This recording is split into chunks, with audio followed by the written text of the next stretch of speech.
So I don't know about you, but the images evoked in our story this morning, as I've thought about them and as I reflected and read on this text, are some of the most haunting, horrific images in any story you might find in the Gospels. And right before this story, in the 4th chapter of Mark, we are told about Jesus going out on the ocean and falling asleep. We covered that text a few weeks ago. Falling asleep in the bow of the ship, and the disciples being frightened, and Jesus calming the storm, and the disciples living in fear. And then our story is told very next. They finally arrive in a part of Israel which was predominated by Gentiles and not Jews. It's referred to as the Gerasene, country of Gerasene. In the very minute he steps out of the boat, it's immediate, he's met by a man who's described not by name, but as a man out of the tombs with an unclean spirit. Now, I don't know about you, but to our modern ears, possession by spirits is not a language or necessarily a metaphor or characterization that we would use to describe another person. We would not, in our tradition, think about people being possessed by demons. We'd like to think our definitions, our understanding of mental illness is more compassionate than that, truer than maybe some superstitious imagining of evil spirits possessing a man. Yet as I thought about that, as I think about the ways in which we encounter someone who's truly mentally ill, suffering, let's say, bipolar disorder or schizophrenia or paranoia or hallucinations, there is a sense, I think, that we have when we encounter someone wrestling with mental illness or addictions, that they're not in control of themselves, right? Truth be told, I think we find mental illness frightening, just as the Gerasenes did, in part because we do not think of, nor do we experience the mentally ill are ever really in possession of themselves. And if you really listen to this story, the man out of the tombs in our story is as frightening as they come. He lives in the midst of death.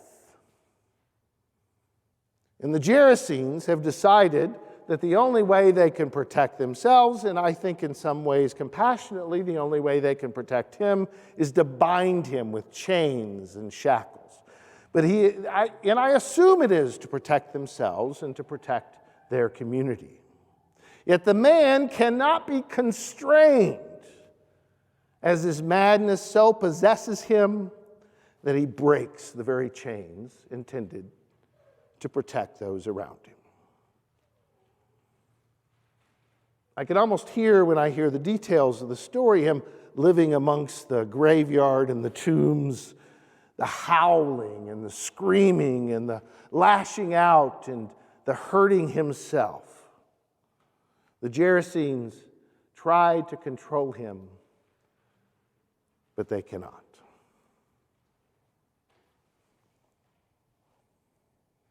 It's a frightening image.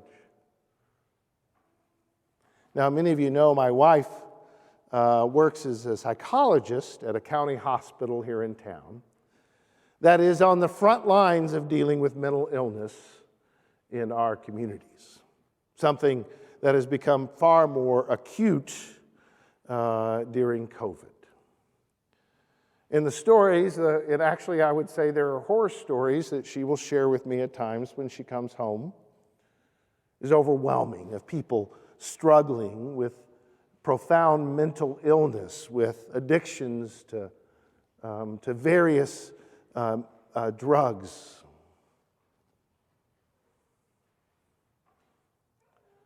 And the truth is, we're a lot like the Gerasenes, that these folks sometimes have to be put into locked wards or chemically restrained to protect themselves and to protect those around them. It's a different kind of chain, is it not? But it's still chains.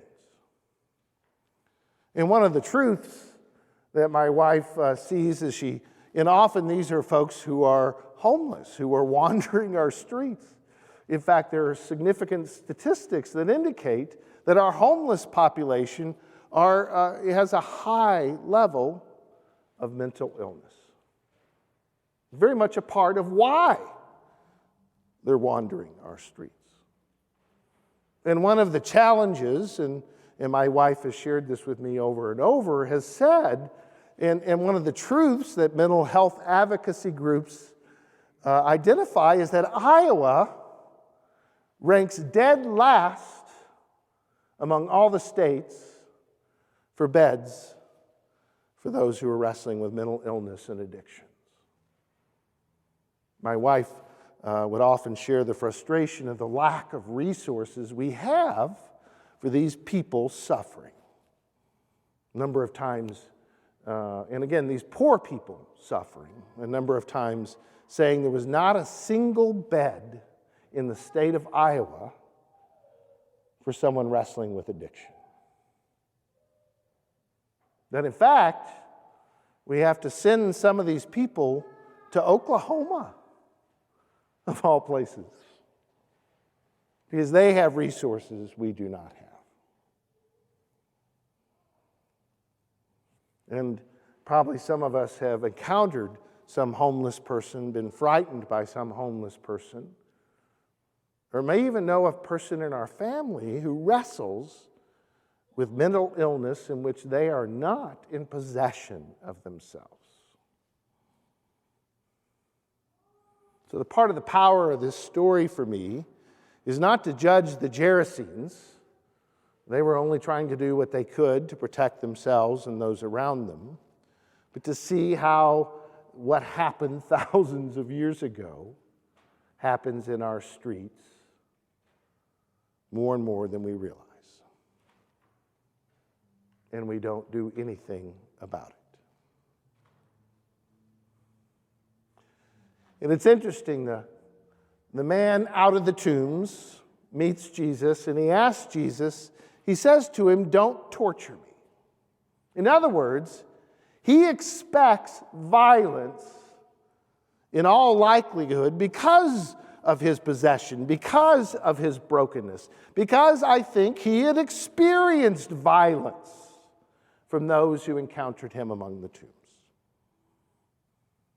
Now, while we might judge the Gerasenes in their treatment of this man, we certainly can recognize our own fears towards those we might identify as mentally ill, those not in possession of themselves, and their vulnerability to abuse. The truth is, mentally ill people, in general, do not commit violence towards any other people. It's very rare. But the truth is, mentally ill people are more often than not going to be victims of violence themselves.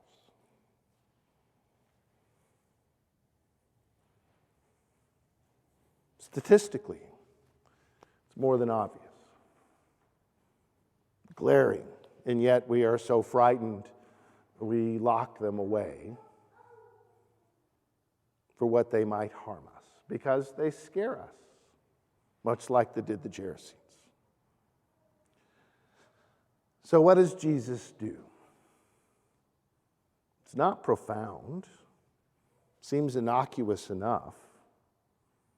It almost seems like a little bit of a clueless response to the pain of the horror and despair of this man who is possessed, this man out of the tombs. All Jesus does is ask him, "What's your name?" What's your name? So Jesus breaks through this man's experience of violence. He does this just by asking his name. And really, by asking his name, it's an invitation for mutual recognition. You don't want to find out someone's name if you don't want to know them, right?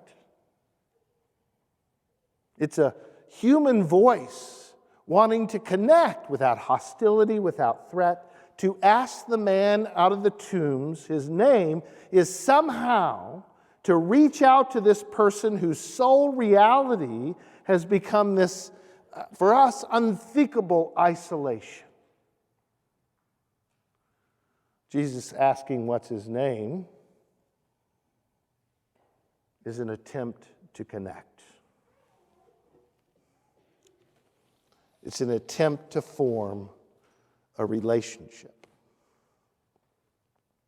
Now, truth be told, if you read the miracles of Jesus' healing, the miracles of Jesus casting out demons in the New Testament, in the Gospels, you would see that the first thing Jesus always does, the first step of any kind of healing, is to create a connection and invite the broken, the hurting, the lost to be in community with him.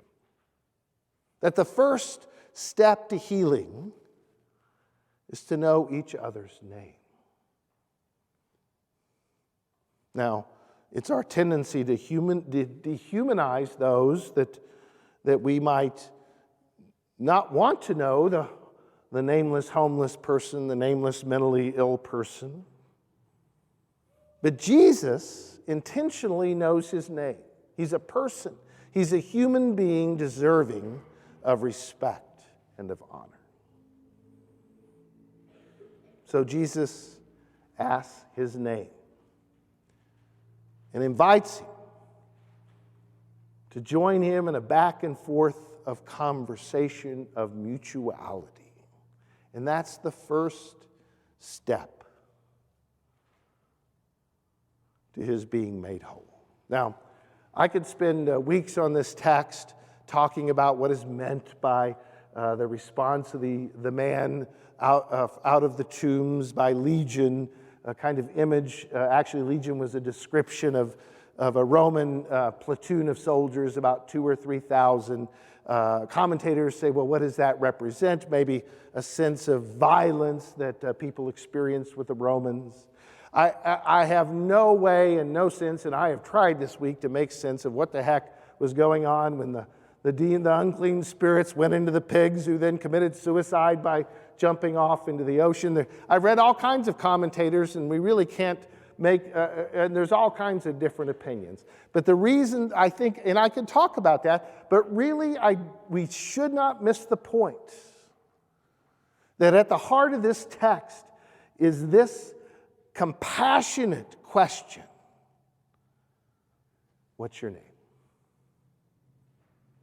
And how important that question Jesus asks is to creating community.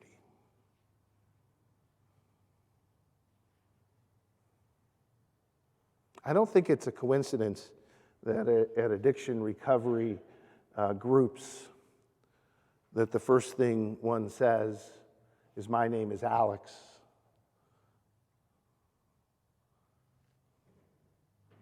And I have an addiction.